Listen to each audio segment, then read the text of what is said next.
Welcome to Kenton Teaches. Enjoy the video. In this video, I will show how to open Chevy Malibu door with key updated.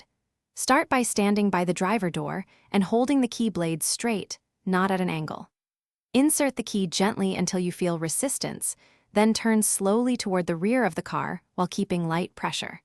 If it does not turn, wiggle slightly and try the passenger door before applying any force or lubricant to the lock.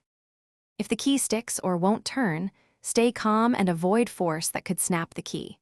Check the blade for visible damage and clean both the key and the lock mouth gently. Try other doors to see if the issue is localized to one lock cylinder. Apply one short spray of silicone or a small puff of graphite and reattempt turning, using steady pressure and controlled motion to minimize damage. If you're finding this video helpful, please subscribe and like to support more practical car tips. Quick recommendation. The book The Simple Path to Wealth can change how you think about money and priorities, which helps when budgeting for repairs or locksmiths.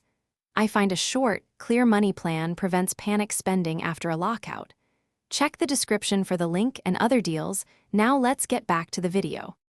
If attempts to open the door fail, it's time to get professional help rather than risk more damage. A locksmith can extract broken keys and inspect the cylinder for internal wear or seize tumblers.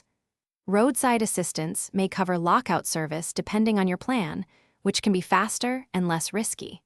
Consider replacing the key blade or rekeying the lock if problems recur to avoid repeating the situation.